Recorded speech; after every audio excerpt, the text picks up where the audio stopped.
Okay, so that's me. Click record, and hopefully it should all, it should have started. So yeah, I'd like to begin by welcoming everyone, whether you're here on the call this evening or you're watching the recording, to this first session of our reading group for the meaning of the Second World War, and here I've got it here, by Ernest Mandel, and indeed to the first ever session of the Republican Socialist Platform's reading group. So we initially decided on reading this book about war in the wake of the American attack on Venezuela and the threats to annex Greenland a couple months back, as well as in the light of everything that's been happening in the last few years to upend the global order, the Israeli genocide of the Palestinians, the Russian invasion of Ukraine, and the fall of the Assad regime in Syria, to name a few examples. But our reading of Mandel's book has become even more timely in recent weeks with the American and Israeli war on Iran and Lebanon. If ever there was a time for serious thought about war and how socialists can understand it, then it's now. Our author today, Ernest Mandel, also lived in a time of war, the largest so far endured by humanity, the Second World War. Mandel, a young Trotskyist at the time, did as many other socialists did during this conflict and tried to find a way to resist the tide of fascism by any means necessary. He was a member of the underground Belgian resistance to German occupation and was at one point captured and sent to the Dora concentration camp, a deadly fate for a Jewish socialist underground resistance fighter. Thankfully, Mandel survived the camps and the war, and he went on to play a leading role in the Trotskyist movement during the 20th century. This is something to bear in mind when you read the dedication at the beginning of the book. Those names, like Abraham Leon and others, are Mandel's comrades, figures of the Trotskyist and left oppositionist movement of the 1930s, martyred during the war. Mandel was an active participant in that same revolutionary struggle against both Nazism and Stalinism, and he almost paid the ultimate price for it. The whole text of the book, then, is a testament to the hope and determination that fired those socialists to fight and die for a better world. That alone would give the book an inherent historical interest. But of course, the meaning of the Second World War sets out to give us a Marxist analysis of World War II. And as such, it serves as a kind of guide to applying a Marxist lens to the study of warfare in general, a training in the Marxist method for a specific context. And as Marxist analyses of war go, I'm sure you've been finding as you've been reading the book that Mandel's approach bears nothing in resemblance to the rather one-note, moralistic, obsessively geopolitical discussions of war that you read from a lot of socialist groups today. We need hardly be reminded of the dreck that passes for analysis of the Russian war against Ukraine on much of the left. Mandel's book sounds a very different note. He never gets lost in high-level geopolitical machinations, the coming and going of states, and the business of generals and politicians, to the extent that the working class in each nation disappears entirely from the picture. He keeps the class struggle and the political situations that arise from this within each nation always in view, and he is always pointing out how geopolitics and military strategy flow ultimately from the aims, actions, successes, and failures of different classes, class fractions, parties, and organizations. I think that you could say that Mandel's standpoint is quite in keeping with the internationalism from below approach that we take in the RSP. So let's get on to the text itself then. So I'm going to go through basically kind of a summary of each chapter, so of the 6 chapters. So chapter 1 is the stakes. Mandel begins, as any good Marxist should, with the underlying cause of events. For World War II, the underlying cause is competition between states in the era of 20th century monopoly capitalism. Capitalist competition in this era is much more political and militarized than in the 19th century, as large capitalist companies, monopoly companies and combines have become closely entwined with the state, and each state's foreign policy is geared towards serving the interests of the national bourgeoisie. From this, you get colonial expansion and also the rivalry between major powers over outlets for investing capital abroad, markets to export industrial goods to, and control over sources of raw materials. As the capital in the hands of the bourgeoisie expands, it strains to be contained within the bounds of any single nation state. But colonial empires, they're not a sufficient enough cure for the growing disproportion between the development of the productive forces controlled by the bourgeoisie and the limitations of the nation state. The economies of the colonies, they tend to be quite poor with a low economic growth rate, and they fail to serve as an effective market for finished manufactured goods from the metropole. They are, after all, being simultaneously plundered for their raw materials on the cheap.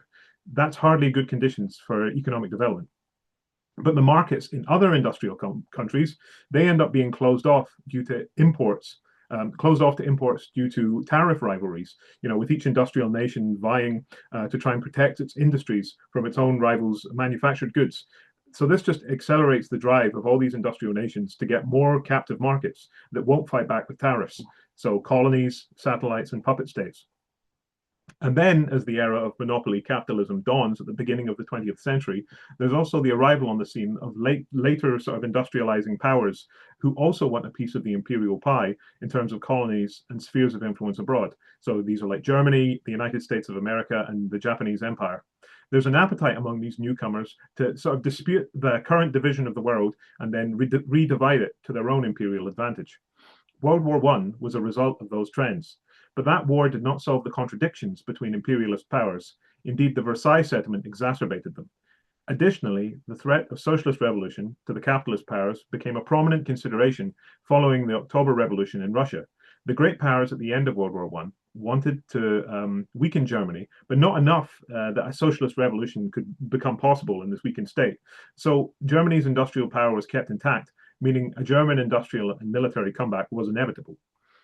And as another example of the colonial drive I mentioned, Mandel points to Japan.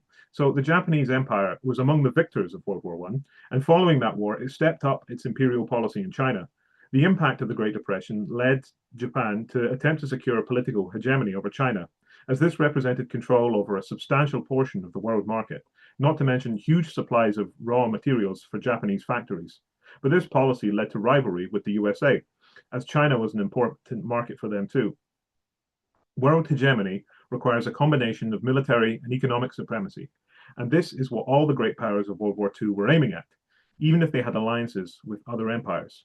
For Japan, their conquest of China was just a stepping stone, and their alliance with Germany was a temporary one of convenience. Mandel points out how Germany and the USA also had a consciousness of a kind of world leader mission in their war goals. On page 16, Mandel writes that in an era of imperialism, even a quest for regional zones of influence presupposes a readiness to fight on a world scale. So while your immediate objectives may be to secure resources like oil and rubber and things like that, and the shipping lanes to bring those home, this brings you into a fight with your competitors who also desire control over these things. So there's a kind of spiraling logic. In trying to lay hold of a given country, you end up in conflict, which necessitates taking more strategic locations to defend your new conquests, which means an expansion of your war effort, which requires yet more sources of raw materials, which means more conquest, and so on. I mean, this, for one thing, led me to an important question, which we should, I think, consider for the discussion. What does all of this make us think about the current day, about Russia's aims in Ukraine, or the USA and Israel's aims in Iran? In the meantime, we can turn with Mandel to pages 18 to 19, where the focus on the imperial rivalry concerns of the bourgeoisie shift to the class concerns of the bourgeoisie, controlling the labor force. Mandel looks at how the rising working class self-organization and radicalization that preceded World War I and how it shaped not just the revolutionary explosions of the late kind of World War I period and the interwar period, but also the counter-revolutionary response of the national bourgeoisies, such as the attempt to crush the new Soviet Republic or in putting down revolutions throughout the interwar period in Hungary and Bavaria and places like this. The counter-revolutions of the interwar period were, first and foremost, an attempt to remove an obstacle to capital accumulation and waging and the ability to wage war on your rivals for a world hegemony. And as such, all the defeats of the revolution, like the bureaucratic degeneration of the Soviet Union, the failures of revolutions across Europe and Asia, the rise of fascism in Italy and Germany, and the defeat of the Spanish Republic, all of these can be seen as stepping stones towards World War II. Indeed, Mandel writes on page 20, nobody who soberly examines the history of 1918 to 45 can seriously question the conclusion that Nazism and World War II were the price which humanity paid for what even Leon Blum, and he was a French social democratic politician, called the refusal or failure of German social democracy to overthrow the bourgeois order in November to December 1918. Stalin and his followers share this responsibility because of the contribution of their policy to the establishment of the Nazi regime in Germany, the defeat of the Spanish Revolution, and the strengthening of bourgeois rule in France. As I said earlier, Mandel's method is to keep both imperial geopolitics and class struggle in focus at the same time. Progress or defeat in one sphere is linked dialectically to advances or setbacks in the other.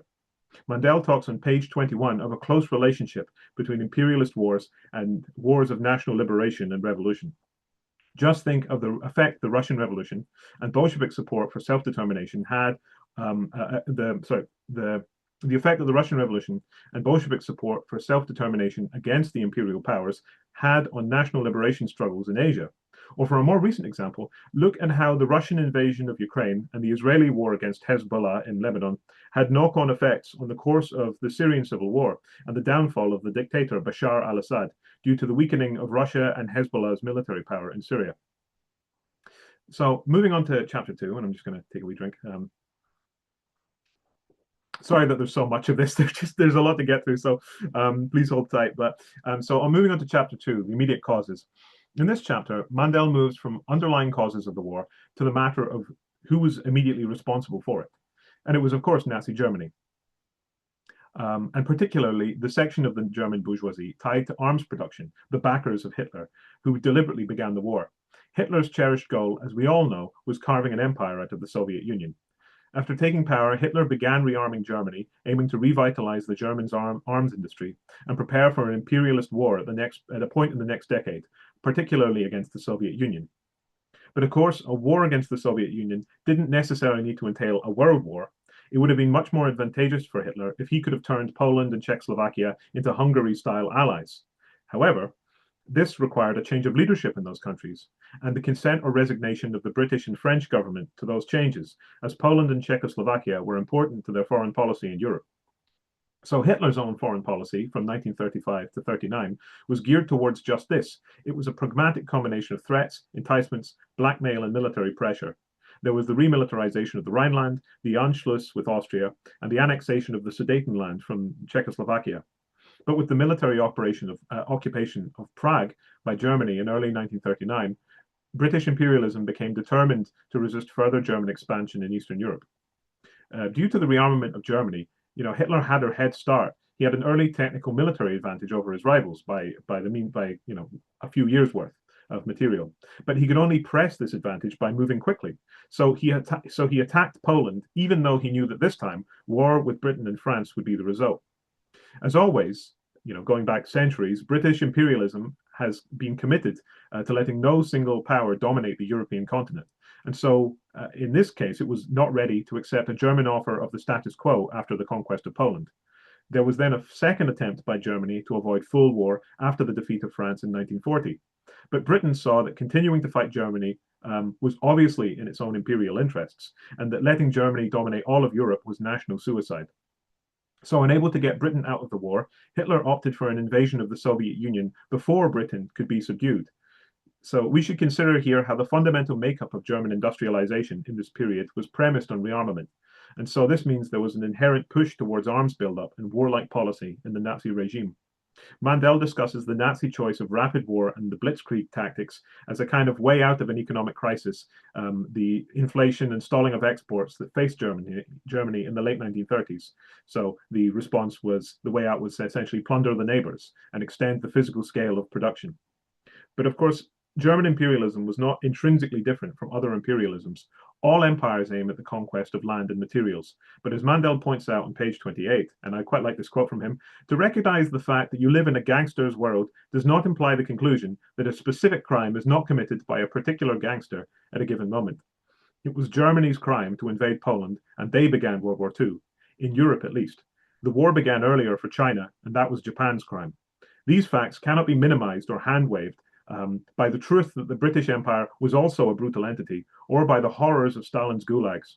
And this quote has me thinking about the specific responsibility now of Russia for its invasion of Ukraine, and the way that that is cynically hand-waved by so many leftists just because the USA is a bigger and badder beast than Russia. I'll note here the interesting discussion of British appeasement policy in the lead up to World War II on page 30, where Mandel discusses appeasement not as capitulation to Hitler, as kind of is popularly thought, but as a kind of stalling action for the time that was judged necessary to overcome Hitler's lead in rearmament.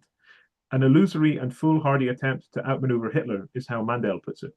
The difference between Churchill and Chamberlain then was really just a conflict over the most effective way to preserve the British Empire and oppose Hitler, now or later.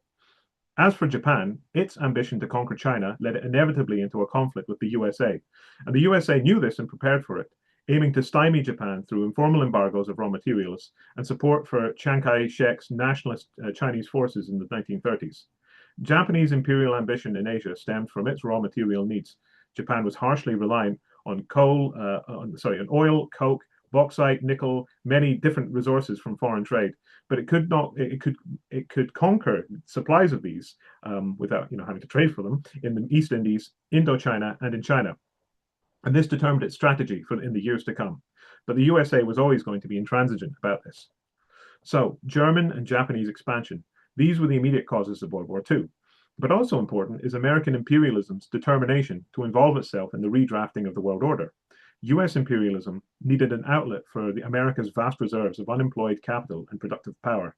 Mandel writes that despite the New Deal lifting society out of the crisis of the Great Depression, it was still a failure in terms of mobilizing American capital for the kind of internal US market. In 1938, there were again 12 million unemployed people in the USA. In the light of this, a turn towards focusing on the world market became imperative, and indeed the war economy and the expansion of US imports after the war were an incredible boon to the USA. As for the Soviet Union, there was a contradiction between the strengthening of industrial and military infrastructure during the five-year plan with the political weakening of the country through purges, internal chaos, political crisis, and the diplomatic mistakes of Stalin. The Red Army leadership was decapitated by the purges, not to speak of the killing and imprisonment of countless scientists, economists, technicians, political organizers, writers, artists, workers of every stripe. In Mandel's view, Poland and Europe were delivered to the Nazis by Soviet diplomatic policy. And not just this, the Nazi attack on the Soviet Union was in fact facilitated by said diplomatic policy. Mandel writes on page 33, Stalin was convinced that if the Soviet Union behaved correctly, Hitler would not attack. The Nazi-Soviet Pact of August 1939 appeared increasingly as a strategic orientation rather than a tactical move. And of course, there's the footnote 25 for this chapter, which contains an absolutely abominable quote from the Soviet Foreign Minister Molotov in October 1939, where he condemns the British and the French for fighting against the Nazis. So the threat of war from the Nazis was not taken seriously by the Soviets. Indeed, talk of it was suppressed in the newspapers and in society in 1940. And in the meantime, Stalin gladly collaborated with the Nazis in partitioning Poland a fourth time. The Hitler-Stalin Pact gave a green light to Nazi aggression against Poland and temporarily saved Germany from a war on two fronts. Stalin was opposed to the survival of a Polish state, even in rump form, and the horrendous Kakian massacre of 22,000 Polish prisoners of war in 1940 showed the Soviet Union's determination to wipe out the Polish intelligentsia. So, moving on to chapter 3 from that rather cheery aside, Mandel begins by looking at how war weariness and lack of enthusiasm were a feature of the war from the start. One thing, I'll just take a wee drink. Very different from the excitement that greeted the beginning of World War I, sorry. The situation differed from country to country, however. Britain saw a high degree of national unity throughout the war, whereas the US working class was more restless and rebellious. The immediate danger of German occupation tended to be a crucial factor in rallying populations behind their governments or in spurring resistance, which explains the huge partisan uprisings in Eastern Europe and the Soviet Union. Also, across Europe, but especially in Britain, the successful prosecution of the war became linked to hopes of social reform. As I mentioned in my introduction, Mandel has the response of the masses in mind, even when he is talking about the big picture of the war. This autonomous action by the working class and the peasants often took a course at odds with the Allies' aims and goals, and the Allies tried to tamp down upsurges by the masses, most brutally in Greece, but also in Italy. And indeed, social protest and revolution ended up melding with national liberation struggles against the invader in Europe and Asia. Mandel writes on page 42, a fusion of social and anti-imperialist struggle, this time directed as much against invading armies as against Western European colonial powers, emerged as a dominant trend of the wartime politics in Asia as well, especially in China and the Southeast. Here too, uncontrollable and unpredictable social forces increasingly came to upset imperialist calculations for the region. Looking at a variety of countries in this chapter, Mandel, he highlights how Japan and China and Vietnam, are particularly strong examples of a social revolution mixing with a national liberation war. And as an aside, I also want to mention here that I really like how Mandel keeps pointing out the class collaborationist role played by pro-Moscow communist parties during World War II, whether in India, Greece, or France, for example. It's good to keep this in mind, given the triumphalist and idealized picture that the Stalinists like to give us about their own movement's history. But anyways, how do we characterize a war involving so many diverse classes and class fractions, organized by so many different states, armies, parties, organizations, and so on? Mandel's answer is to see World War II as a combination of 5 distinct conflicts. So firstly, there's the inter-imperialist war for world hegemony won by the United States. Secondly, a just war of self-defense by the Soviet Union against an attempt by Nazi Germany to colonize the country. Thirdly, a just war of the Chinese people against imperialism, which then developed into a socialist revolution. 4, a just war of the Asian colonial peoples against various military powers for national liberation, which in some cases, like Indochina, spilled over into socialist revolution. And 5, a just war of national liberation fought by populations of occupied countries in Europe, which grew into socialist revolution in Yugoslavia and Albania, or into civil war as in Greece and northern Italy. In Eastern Europe, the old ruling orders collapsed under the dual uneven pressure of popular aspirations and Soviet military action, whereas in the West and the South, bourgeois order was restored by Western Allied troops. What I really like about this is that it gets us past simplistic pictures of the war and lets us identify the complexity of all the different moving parts and conflicting interests with each that were going on all across the world at this time. This schema has influenced how I see all wars pretty much, and it has helped me think of some of the wars of our time, like Syria and Ukraine, in terms not of states and militaries, but also in terms of the views, ideas, activities, hopes, and goals of the working class forces in these nations. Always try to locate the autonomous working class position, link up with it, and work together across borders. This is what an internationalist solidarity is supposed to be about, and wars shouldn't change that. Mandel ends the chapter with an important point on page 46 about what the politics of an anti-fascist alliance, by which is meant class collaboration with imperialist governments, meant during World War II. The political parties, and especially the communist parties, which maintained that the Western imperialist states were waging a just war against Nazism, ended up by forming coalition governments after 1945, wherein they actively participated in the reconstruction of the bourgeois state and the capitalist economy. In addition, this incorrect understanding of the character of Western states' intervention in the war led to a systematic betrayal of the colonial population's anti-imperialist struggles, not to speak of the counter-revolution in Greece. So, just going to go on to chapter 4 now. So the chapter 4 on resources looks at the economics of war. Now, wars are impacted by the uneven development of sectors of the world economy. Often the political division of the world into empires and spheres of influence doesn't quite reflect the actual industrial financial power of the major nations. There's a kind of slow lag when it comes to the political reflection of the real economic power of nations. And this becomes corrected by redivision in war, when the actual leading powers assert themselves and claim hegemony. So Mandel is looking at war as a sort of mechanism for adjusting or adapting the military and political balance of forces to the new industrial financial one, through the victory or the defeat of some powers or others. The economic resources crucial to this rebalancing aren't simply factories and mines and things like that, but also financial power, the gold and currency reserves for purchasing raw materials and goods. They also include industrial technique, the training and expertise of the workforce. The raw materials available to a power include those it's able to buy or compel from other countries. So Mandel looks at how the Nazis were able to supply their war machine despite Germany's poverty in key materials like oil, rubber, iron ore. The Nazis were able to build up big stockpiles pre-war. They plundered conquered territories, and also they traded with countries like Sweden and Portugal for their supplies. You can see how the desire to plunder resources often led Nazi strategizing, with the attempt to take the oil fields of Azerbaijan during the invasion of the Soviet Union. And Japan's offensive in 1941-2 was similarly geared towards raw material sources. Mandel points out that the country's economic power doesn't just stem from all the sources previously listed, but also how it reproduces both the means of production and the means of consumption. So a war economy, it needs to be able to produce new weapons, but it also needs to produce the machine tools and plant that keep that production line going, as well as maintaining a good standard of living for the workers. At the most basic level, you have to keep up the caloric intake of your workforce, or else production will decline. A lack of manpower for sustaining both a huge increase in the armed forces and the industry for that increase plagued all the major powers except the USA. So the German workforce declined by about 11 million people between May 1939 and September 1944. And the number of foreign laborers and prisoners engaged in the German economy rose from 300,000 to 7.5 million in this period. So the Nazis were trying to make up for labor shortages with imported and slave labor in their prison camps. This, of course, didn't win them the war in the end. And looking at the figures for arms production, the Allies, especially the USA, utterly outstripped Japan and Germany.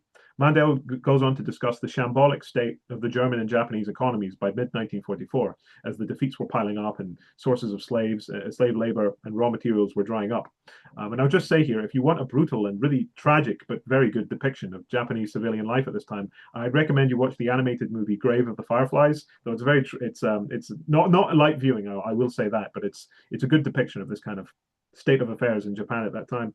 And as a last note, before we move on to the next chapter, I want to point out that Mandel discusses how, despite massive losses of resources in the first year of the German invasion, the Soviet Union was able to reconfigure its industrial economy in the East and build back stronger to beat the Germans. Mandel points this out as a strength of a planned economy and also highlights the heroic commitment of the Soviet workers and peasants to keep going. So from here we turn to Chapter 5 on strategy.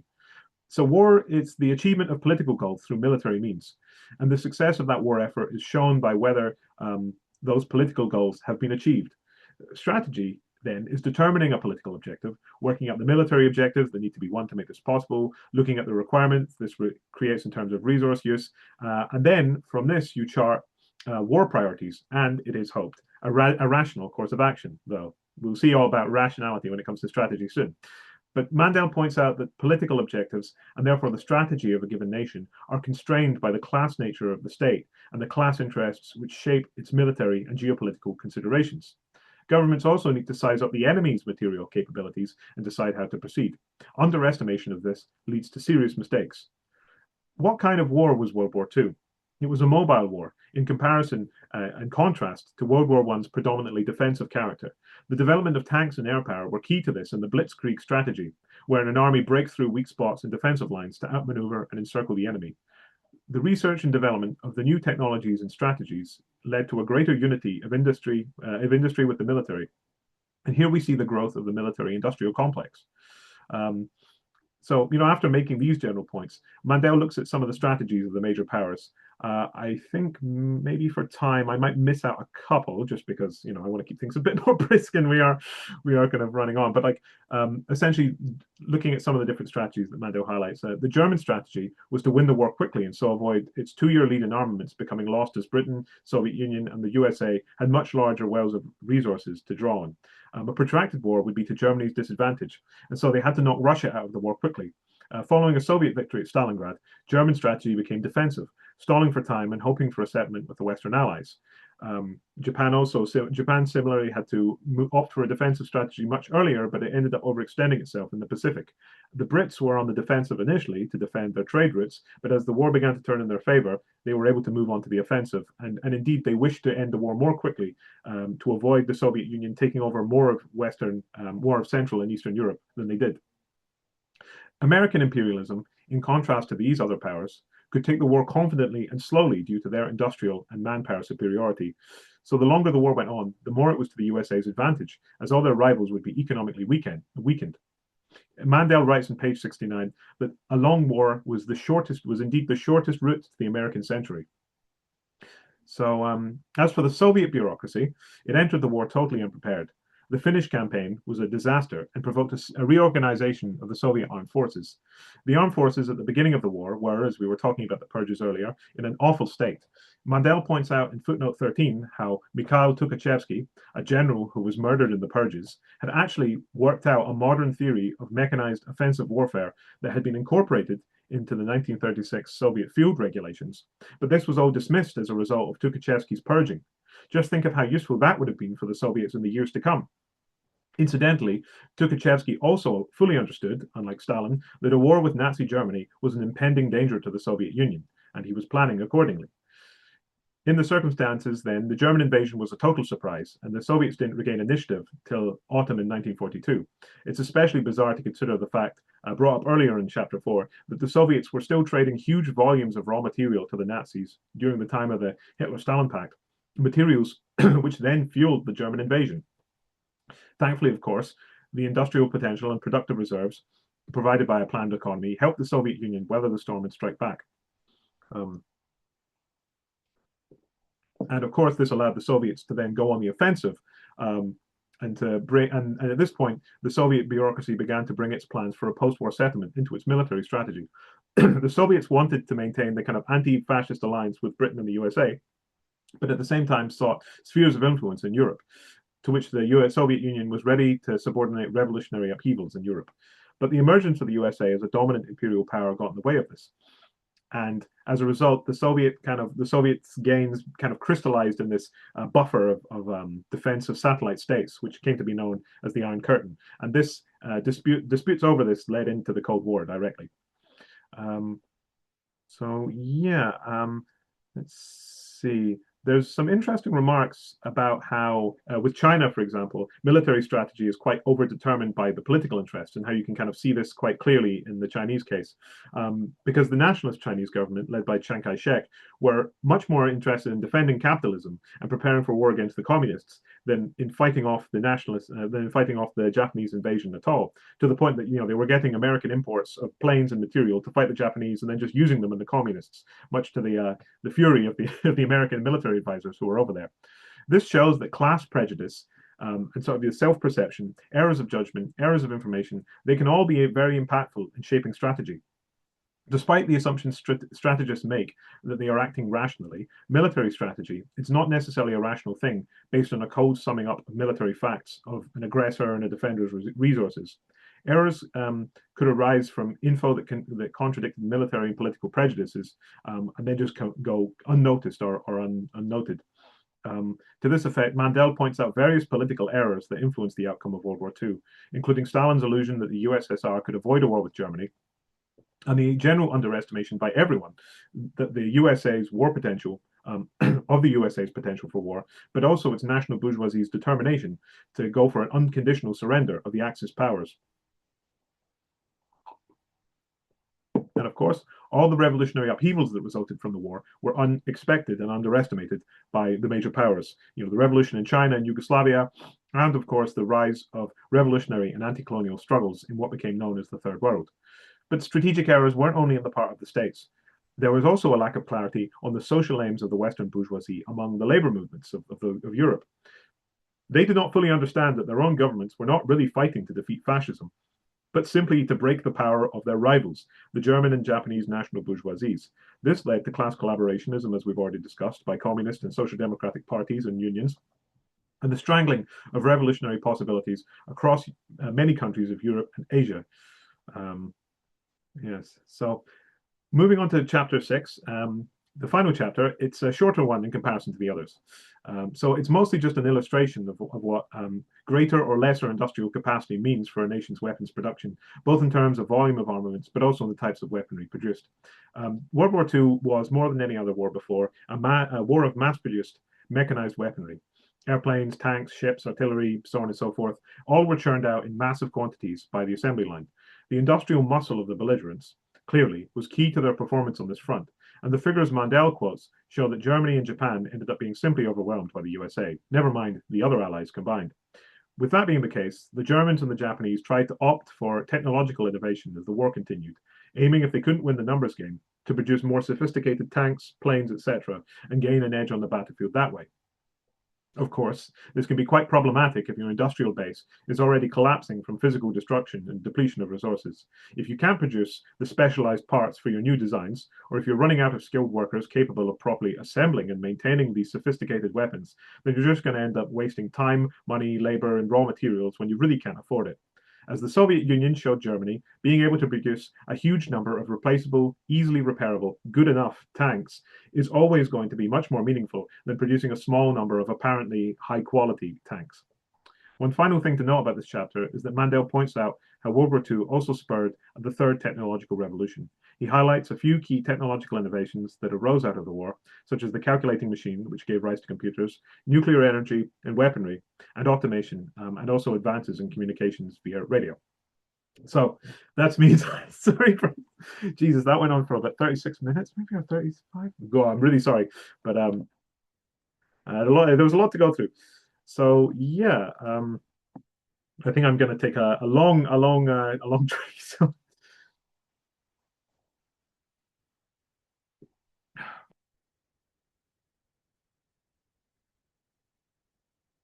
So from here, I think I'll just, if you give me a moment to make a wee note. yeah, I guess if anyone has any thoughts or opinions, on the piece, on any of the questions and sort of ideas raised in the presentation on the chat, and any thoughts on the chapters, please feel free to have a go. Have a Yeah.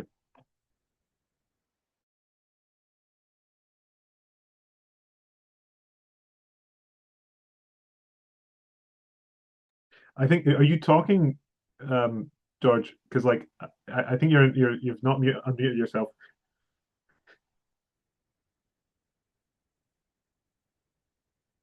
I can unmute. I think I'll unmute everyone.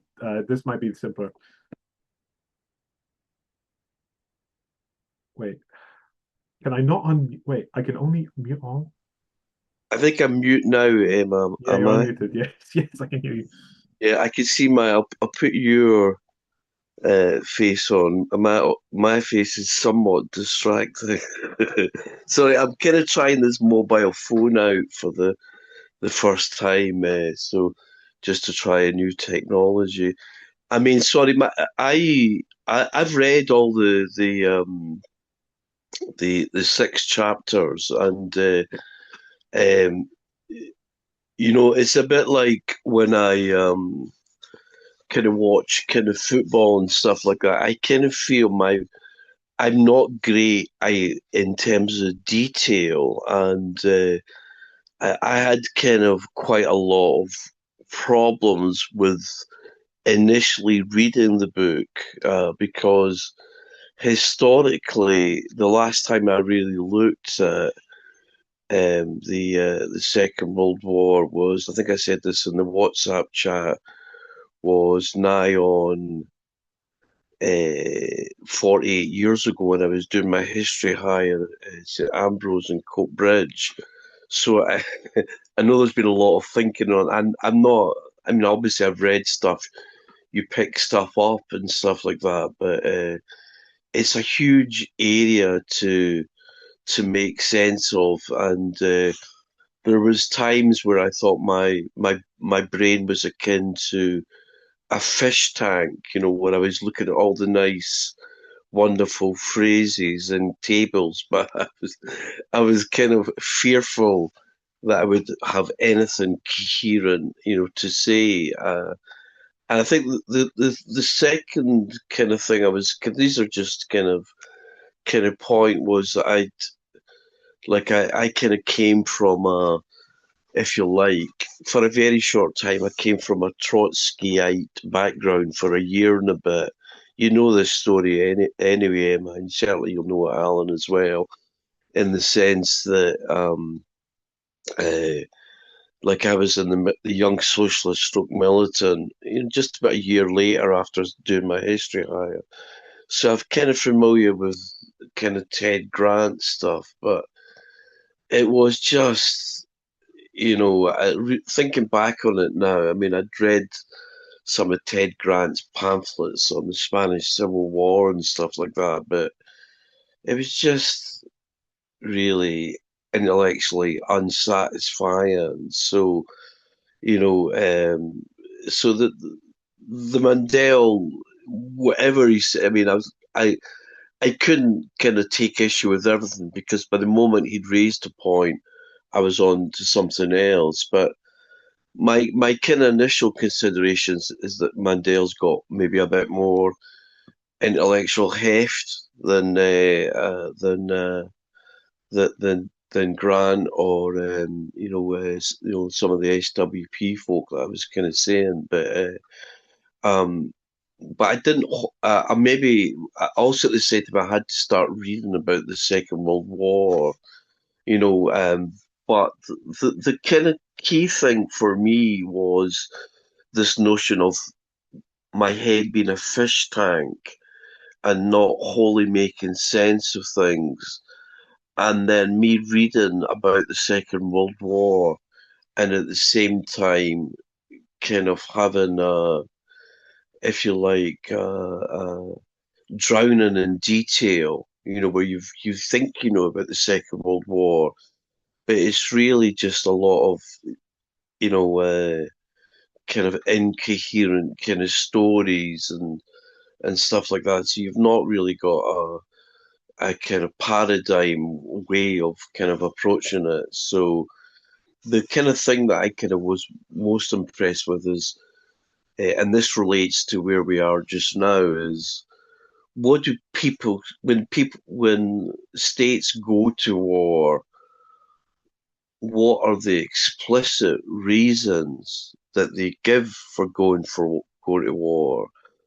And they're never unsavory. They never say we're going to go to war because we need this resource or that resource. It's always dressed in the most decorous kind of moral fashion. So for example, with the Iraq War, it was really to do with Hussein was a terrible man, and we were going to install democracy. And recent wars, it's there's elements of what we'd call kind of feminism has been drawn into, and so on, or so on and so forth. So I kind of liked the fact that Mandel at the very beginning started to talk about the nature of imperialism, and what the very first sentence, I think he's talking about competition and who's in competition, and so on and so forth. So I would need to read it a lot of times to wholly make sense of it. I would need to read right round it as well. But I think out of that, book, there's a kind of sense of coherence, which is maybe not the case if you, for example, I get the BBC History magazine. I get that every month, and I look at the lovely pictures, and you can never get enough of the Tudors. But you can't make sense of it. So I think Mandel, maybe there's weaknesses within that system, but it brings a coherence, if you like, a kind of Marxist coherence to what is an incredible amount of detail. Anyway, that's me.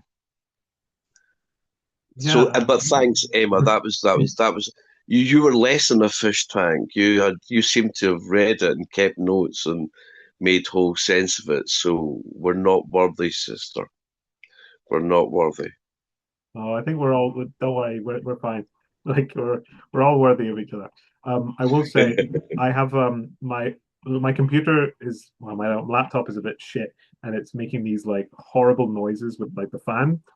So if you hear that, I'm really sorry. Because it was not making them during my presentation. It was good for that, but unfortunately, it has now started to make these noises.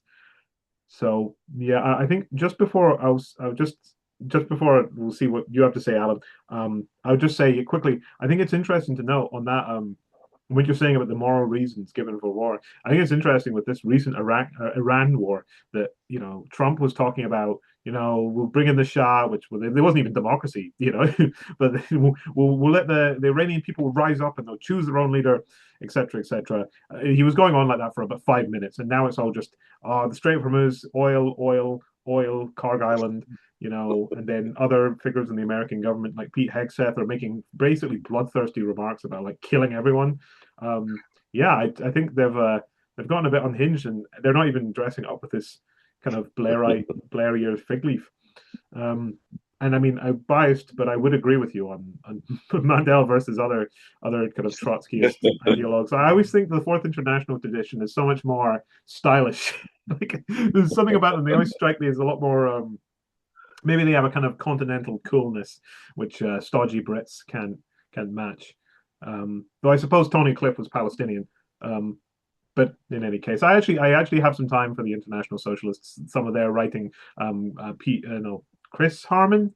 Oh, I forgot their names. Harman and Birchall. I think some of their writings are all right. Yeah. Um, I guess Alan, do you have any thoughts on the sort of the book or the presentation or? Yeah, I mean, firstly, yeah, thanks for not only arranging this book club, but also preparing a presentation. As I'd read through the book, I didn't keep notes, so I was trying to scribble down some stuff as you were going through of the stuff I remember. I hadn't read the book before, and I've only got up to the end of chapter 6. I kind of tried to focus on. I didn't want to read ahead in case that then bled into the discussion, you know. But yeah, I really enjoyed it so far. I think I've not really engaged with much socialist writing about World War Two, right? Most of what we read about of history is like, pre-modern history, is the, evolution of the 19th century, is World War One and the Bolshevik Revolution. And then you get kind of, we fought against fascists or hoorah Russia. And, there's not really much more detail than that.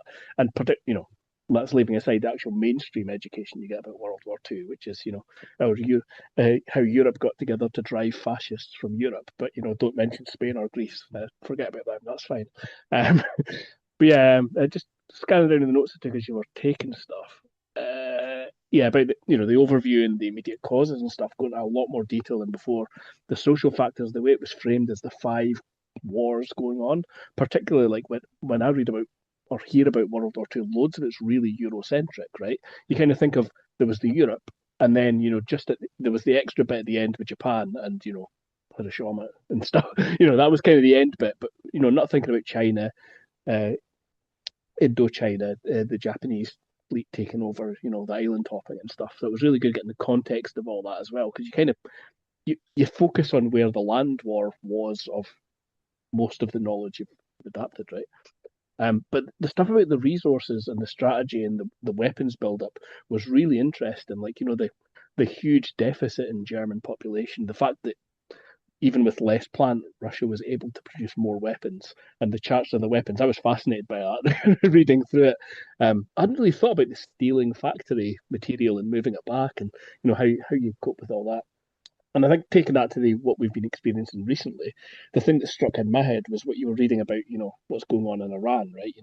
America producing 7 interceptor missiles a month, and Iran's producing 1,000 drones a day, and the material and money cost of those in comparison and stuff. It's really interesting. And it's obviously like a lesson's clearly not been learned there, right? And going up to the kind of notes I took, what did I put down? Just about that.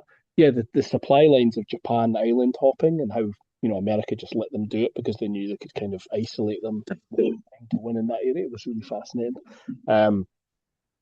This how essentially Russia's central planning managed to counter German organising, and I don't know, but it's not really got to the details yet. But I've always thought of the UK kind of doing central planning for some of the stuff, right? The organising of the war economy, rationing, all that kind of stuff, and then dropped as soon as they possibly could. Um, yeah, the thing about the tanks, so like you know this myth about how great the tanks and planes that Germany was producing were, but there was loads of them just sitting there waiting because they were 99% done, and there wasn't all these reused parts between them. Whereas Russia was churning them out as fast as possible with the same gears used in every single one or whatever, not caring.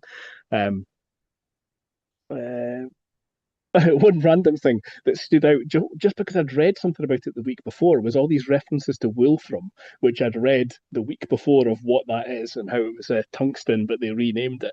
I think it's called that in Finland and some other places still. But I'd only because the book kept talking about Wolfram, and it kept stuck in my mind as I was reading it every time it popped up.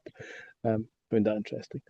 But yeah, I really enjoyed it, especially with its framing each of the different imperial powers, because quite often it's always like purely good, purely evil on each side. Not obviously one of them, I'm sure we'd all agree is pretty purely evil, but some people try to rehabilitate Russia, for example, and completely ignore the pact with Germany. But yeah, I've really enjoyed it so far. So yeah, it's kind of my initial thoughts. Emma, when did you? Sorry, Alan, you finish it, mate. Yes, Can I ask you a question? Emma, when did you? Have you read this book before? Like, how did you come across Mandel? Okay, so I think it was because I had been I'm trying to think because like my experience with getting into leftism was very like I got I got politicized by the independence referendum. I already knew about Trotsky and Lenin and Orwell and these figures, was reading up on them. But I was looking online and finding kind of discussion forums about socialism on Reddit, this website Reddit, if you'll believe it. Yeah. But the socialism sort of for subreddit on Reddit and the kind of forum there, that was a really good place maybe 10 years ago. I don't know how it is now, but about 10 or 11 years ago, it was very free with like lots of people of different tendencies discussing books and ideas and tendencies. And so you got to know that, like, okay, there's these trots and left communists and all this and that.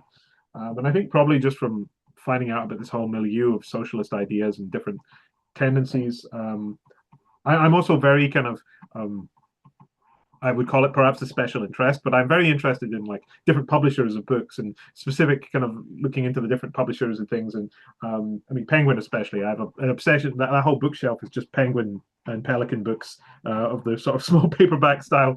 So I also got very into Verso, the left-wing publisher, and Verso, they publish a ton of Mandel.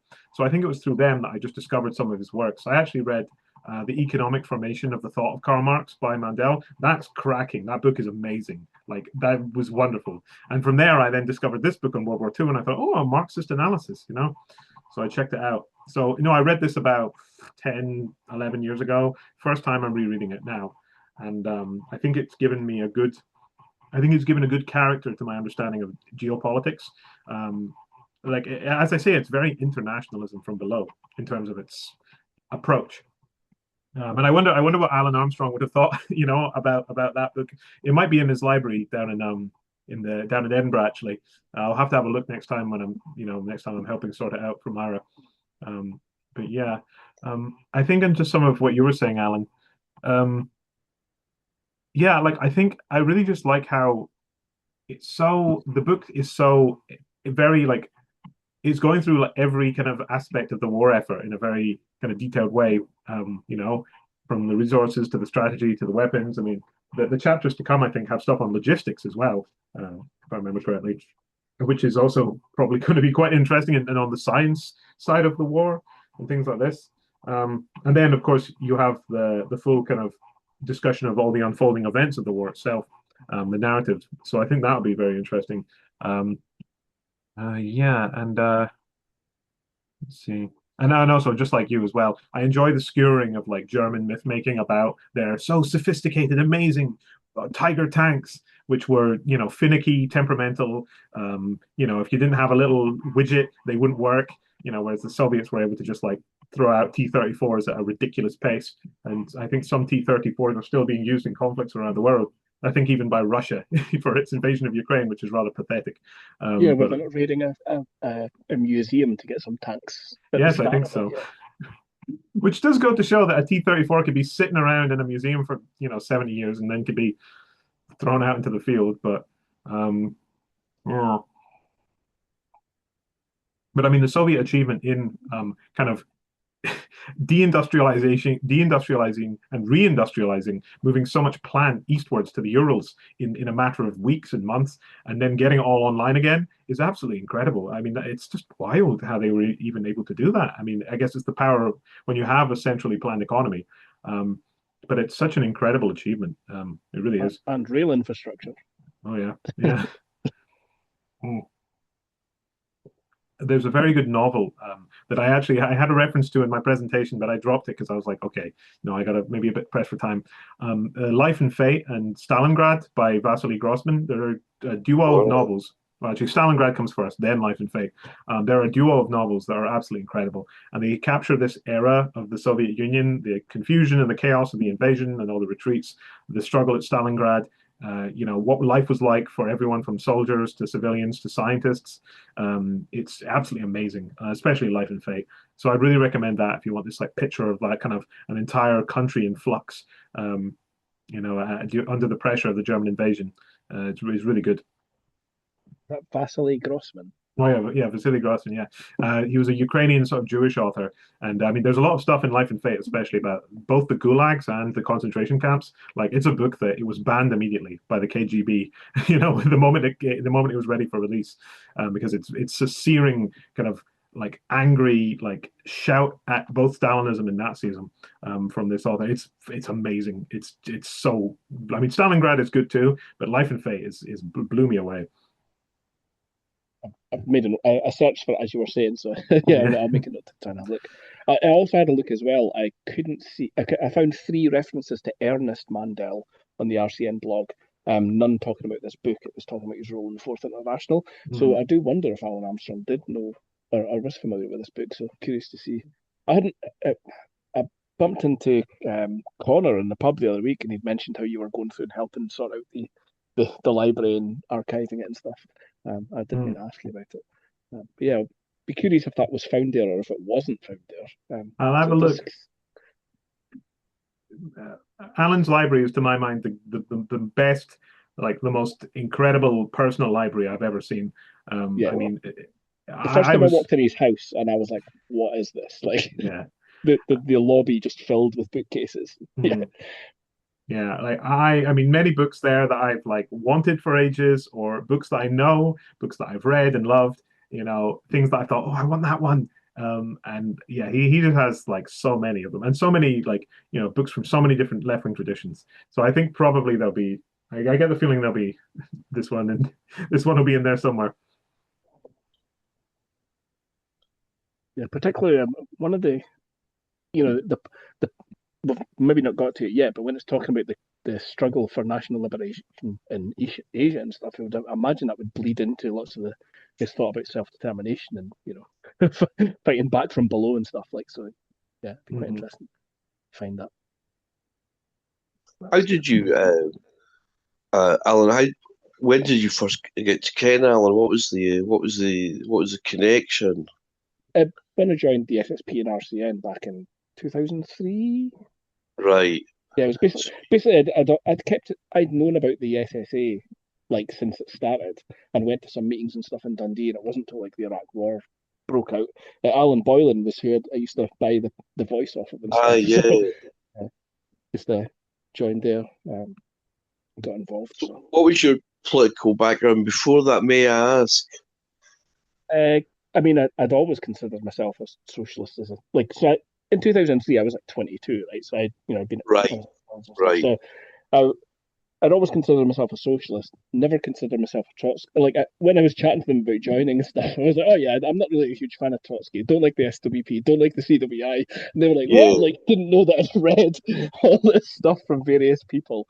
I'd read the Communist Manifesto and Chunks of Capital and various bits and bobs, whatever. Um, but I made a note there. One of the things talking about like the propaganda and the that Trump was saying and stuff. Like one of the things that I've always been I don't disbelieve authority figures and propaganda about things. And one of my memories is like the Gulf War breaking out. So I was like 8 or 9 in primary school, Yeah. and the head teacher was doing a presentation, obviously trying to, you know, coddle the 5-year-olds who were worried about it and stuff, and said, "Oh, the reason Saddam's invaded Kuwait is because he wants a beach." And I was sitting there going, "But the Iraq coastline has loads of beachfront, more than Kuwait."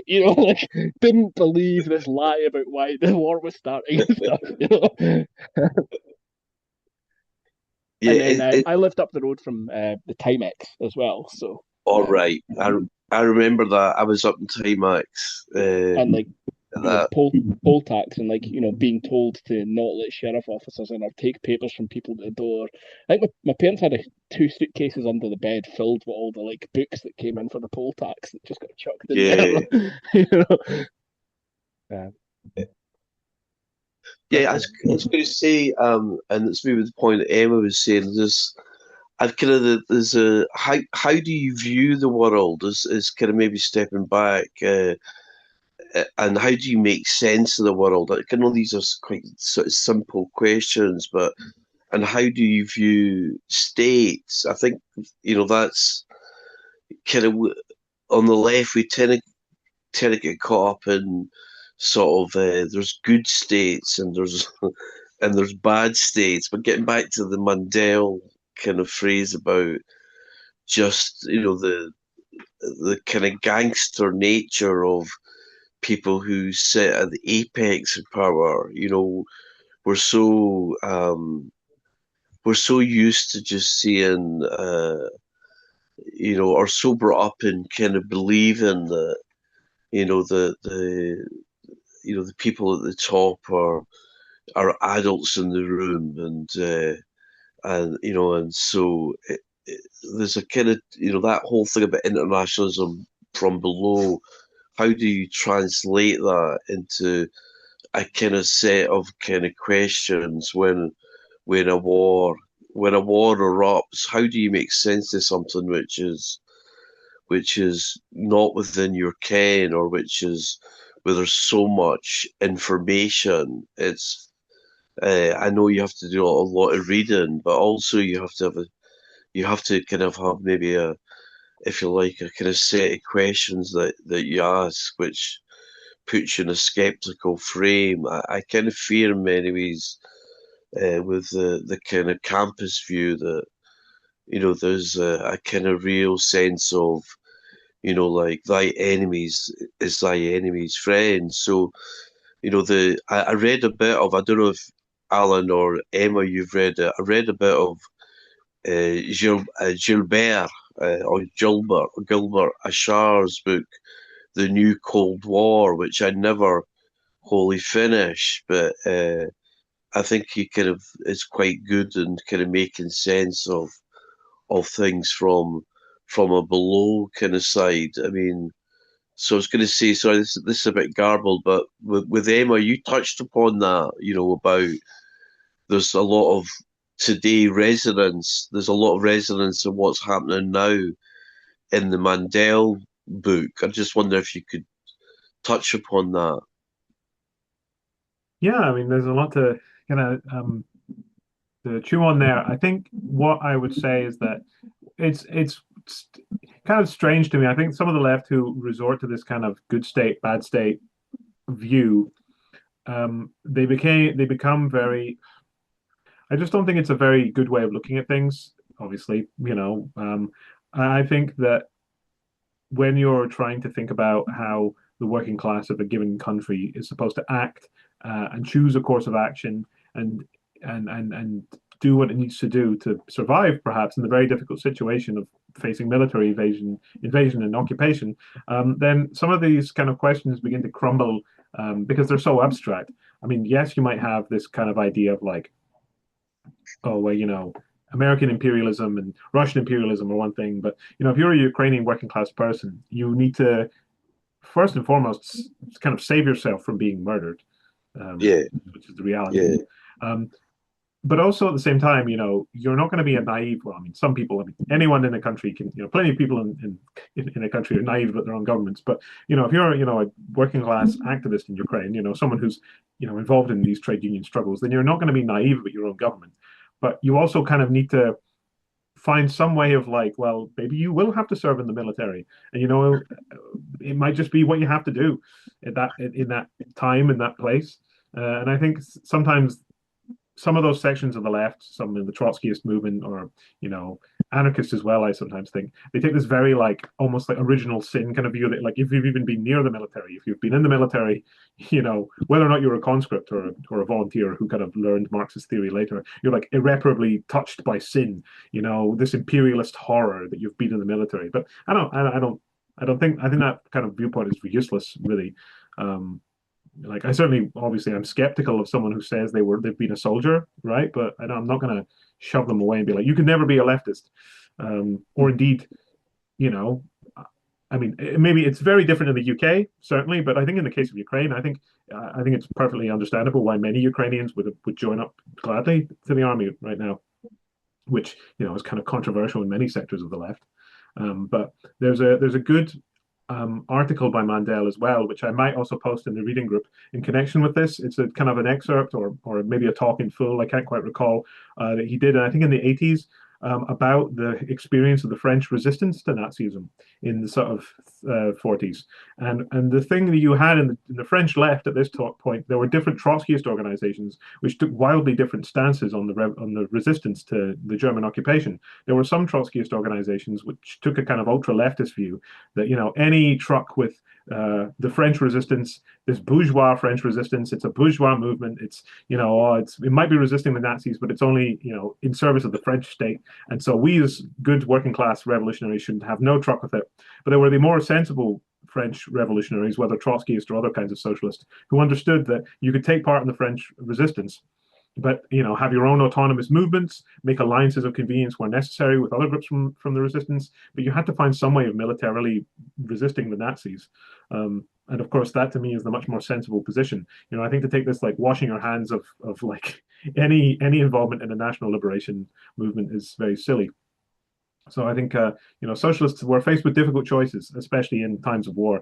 But we in the UK kind of have the luxury of not really having to make these choices in the way the Ukrainians or the French people of the 40s or Iranians today probably also have to. So yeah, that was kind of rambling, but I don't know, Alan, if you. No. You're not. Can I speak, Emma? Sorry to cut in. You're not rambling. You're just. Sometimes you have to cohere around a thought which is not wholly formed. You know what I mean? And then you're searching something, and then you have the Eureka moment. So I'm kind of asking questions, but I was going to say I'm not really so my whole life is in many ways defined by moving away from my teenage years. From my kind of cat. So when I was in the left, doing my hires and that, there was a whole bunch of people from St. Augustine's who joined militant. And for me, it was in many ways, and I don't mean it in a negative way, it was a faith of sorts, you know what I mean, where they abandoned one dogma and got into another set of dogma. And I kind of worry sometimes with kind of Marxist groupings, because group psychology can sometimes distort, how you view things, and to some extent, you kind of want to be liked, so you tend to embrace whoever the guru is within whatever Trotsky group you've got. So, I got a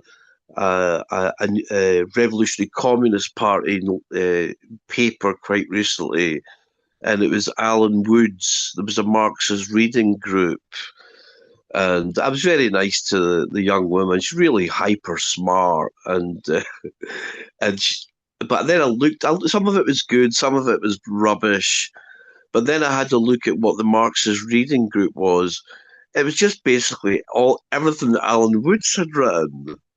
I mean, that's just madness for me, so it's not critique of Trotsky, I know, but it's kind of maybe a fear I have about, moving away from something and then somehow, and I was going to say, Alan, you touched upon that as well. You were saying that you had reservations about kind of groups when you joined the SSA/SSP,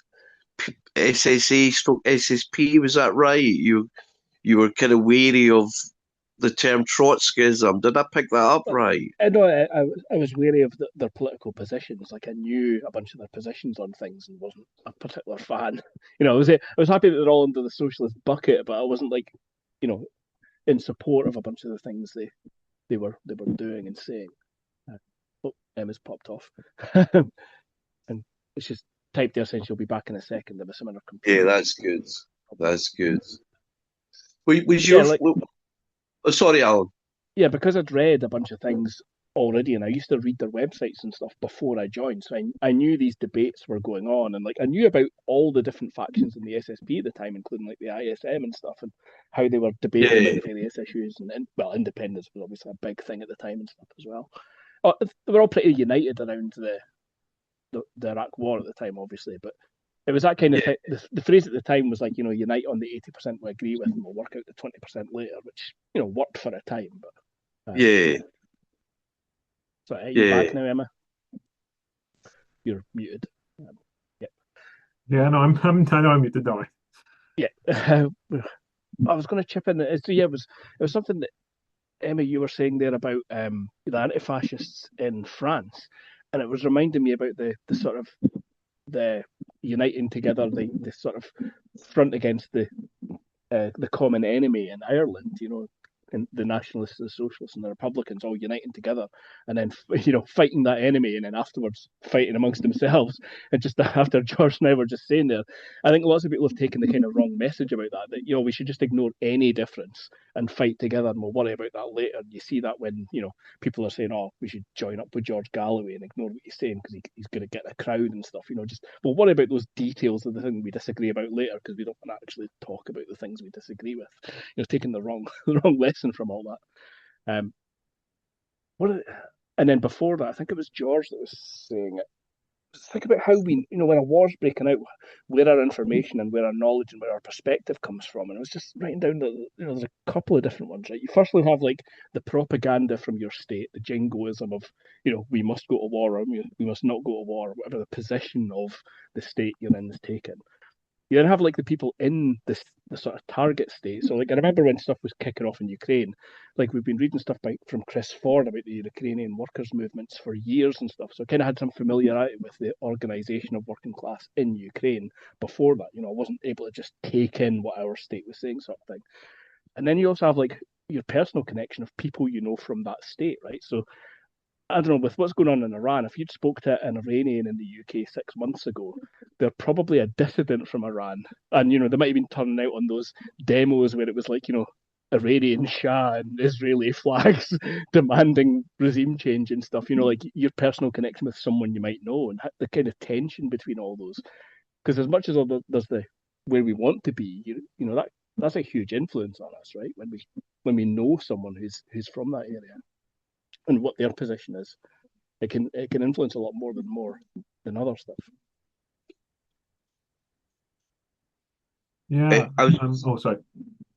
No, I was going to say, what I kind of worry, the Tommy Sheridan, kind of the leper messiah. Tommy Sheridan had a nice phrase when he was in the militant.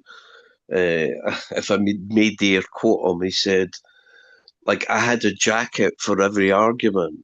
You know what I mean? So even before an issue had started, he had the requisite amount of things to say that he could make sense of it and could, kind of defend. And that kind of worries me sometimes about, sometimes having a theoretical construct that you can fit things in very easily and you can readily rush to have an opinion about something which is so complex, and is in the other side of the world. So there's something that's attractive about having a theory which explains everything, but also there's kind of certain pitfalls where you can just start to think in a very mechanistic, kind of crude way. And sometimes I'm quite fearful of, particularly when you start to talk about things which are happening on the other side of the world, to what extent, do you have a sphere of influence? And to what extent do you readily kind of know what's going on? So sometimes I kind of fear there's a lack of humility on the left about kind of discussing things, and that. So we're getting back to this kind of thing about internationalism from low. It's really hard to make absolute sense. Anyway, sorry, Emma. Yeah, I think going back to some of the points that were raised, actually, I remember one thing when you were talking about kind of experience of the Gulf War. When I was younger, just as a bizarre, kind of one of these bizarre childhood recollections, when I was, about 6 or 7, I had, it was the Iraq War, another Iraq War, but this time the 2003 Iraq War was breaking out. And I remember my teacher genuinely being really scared. And this is a grown, this is a middle-aged woman being kind of like scared of the possibility of Iraq attacking us. And then I'm a little 6-year-old and I'm just there thinking, oh God, oh Saddam, but I suppose at the same time, my parents were, my family have never really been, involved in socialist movements, but they've always been quite pro-independence and always very anti-labor, anti, Tory and all this. And so, I kind of grew up with a very like anti-Iraq war stance in the household, both from my parents and from my brother. So I knew, I didn't, I was always like, oh, the war's bad. George Bush is an idiot. But yeah, it was that memory of my teacher being like, "Oh, kids, war's broken out and Saddam Hussein, this and that." And it's like 45 minutes. a bit mad. Um, yeah, I think it's interesting what you're saying about the kind of Marxists, you met George from the kind of Alan Woods people. Yeah, I mean, I used to be in that organization, but back when it was called the International Marxist Tendency. And the thing I disliked about them was that they had this kind of, I always liked the kind of acronym MELT, which is, funny because it's a funny word, but MELT, Marx, Engels, Lenin, Trotsky. And all of their reading was always MELT, Marx, Engels, Lenin, Trotsky, with Alan Woods as kind of the tacked on hero. And I never liked that. I was like, I wanted to read about Malcolm X. I wanted to read Eric Hobsbawm. And, one of the reasons I left was I just found it kind of disappointing that it seemed like their intellectual world was so, it's bad enough when Marxists kind of limit themselves to only reading Marxists, because there's much you can learn from liberal authors. I mean, good God, I think there's better. I trust an honest liberal historian over an apparently theoretically correct, dishonest Stalinist Marxist any day. But even then, these Trotskyists were reading a fraction of writing, and that was it. It was always Lenin. It's always going to read Lenin for reading groups. It's always, and even to this day, yeah, that's all their reading groups consist of, and I don't like it.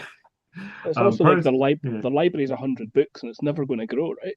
100 is generous, Yeah, or however many, yeah. But whereas you have to be, reading people writing today, and the positions you take have to be based on principles, and that's how you can arrive at better.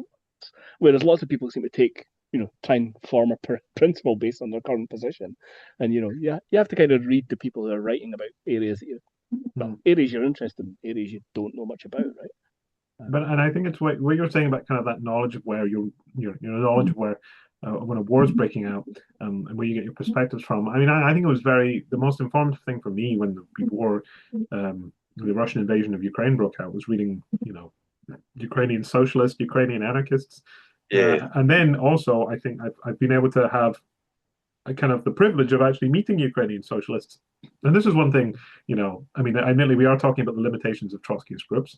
So, of course, take what I say with a grain of salt, because, I am part of the Fourth International. But one thing I do like about that kind of grouping is that it has involved Ukrainian socialists from Socialny Ruch, in its youth camps, at its conferences and all these other things. And through kind of going to the youth camp of the FI, I've gotten to meet members of Socialny Ruch, Ukrainian trade unionists, Ukrainian student organizers. And it changes things a lot. If you can actually meet and talk with, a flesh and blood comrade from another country undergoing this terrible experience, like, I would challenge any of these Stalinists to actually meet one of those organizers from Ukraine who's been working on the trains and trying to keep the trains running with his union comrades during a war. I mean, like, could you look him in the eye and say all this path about about NATO? I mean, okay, probably some of them could, but I think it's if you actually have opportunities to make links of friendship with these people from different countries, it goes a long way to giving you a much better perspective. And I think that's what the left so often is lacking. We have this internationalism, but we don't actually know Ukrainians. We don't know, Kurdish people. We don't know, people from Brazil, Turkey, Pakistan, India. We don't really make connections with them at all, which is a shame. Yeah. Yeah, it stops it being so much of an abstraction when there's someone standing in front of you. It's not talking about, there's 100 deaths yesterday or whatever. It's like, this guy's working on the train lines, right? Because that personal connection can really have a huge influence.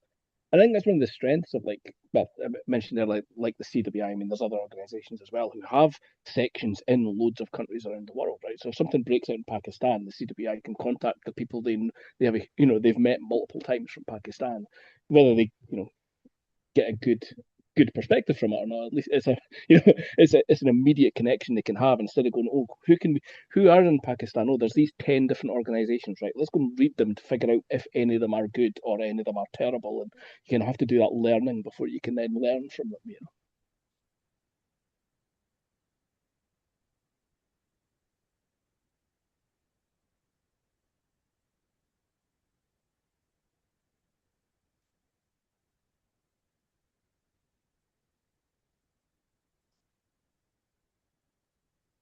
Yeah, I do quite agree with that. Yeah. Um, I think that's something that it would be better. I mean, I can't think of how is the best way to encourage it because obviously some of these organizations have these sorts of high level connections. Like I think a lot of the kind of leading people within the CWI get to have these sorts of personal connections with the people Yeah. from Pakistan because travel is difficult. But how? Because I think it does a lot if individual members can develop these contacts as well, but that's a lot more difficult. And I think that's one of the challenges of these things. Um, yeah. That's what, well, particularly obviously, lots of our things were organised online during 2020 and stuff. But when we were having meetings with people in Wales and stuff like that, and they're meeting 30 people from the RSP and stuff, having those connections. But there was a bunch of them where we had like invite lots of members from Welsh Underground or whatever, however many turned up. I'm not really sure, but it wasn't just like invite some speaker who's the leader or whatever. We're trying to make those, however much it stuck, like trying to consciously make those efforts is important.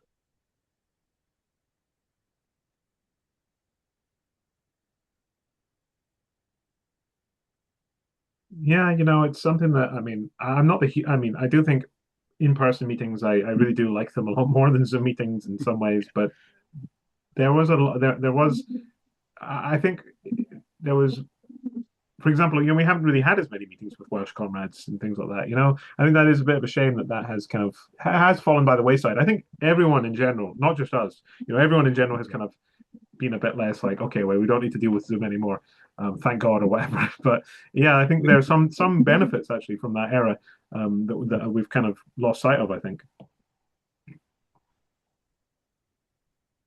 Yeah, like Guys, if you want to invite someone from Indonesia, they can't really come over, but you might kind of, we had a meeting where we had people from Australia and New York to talk about Robbie Burns and stuff, but hard to get them all in a meeting room together in Dundee, right? Listen, everyone, I'm going to have to head off now. So can I just uh, bid you adieu? And Emma, thanks again for organising stuff. And nice to speak to you, Alan, rather than than being on WhatsApp. So when's the next Zoom, Emma? Yes, I think with you going, I think an hour and a half is a pretty good time, for a reading group if it's. So I was thinking maybe it would be a good idea. I initially had thought, well, we have, the people here in the meeting, we could maybe discuss um, the next day. I had initially thought that doing it in another 2 weeks would be a good idea. However, that would be the 5th of April, which is Easter Sunday. And I know some people, they're maybe away on a wee trip or they're, doing stuff on Easter Sunday. So that then, I mean, I don't know. I mean, how did you two feel about Easter Sunday? I don't have any planned right now, but you never know. Like Mhm. some random family thing might come up, so Mhm. probably for safety of the 12th is probably better, right? Just to Okay. So what I'll just say is that for the 12th, I'm on holiday with my girlfriend. We're taking a wee week trip away for our 5th anniversary. So actually, I think I'll just stop the recording here because this isn't necessary for the yeah.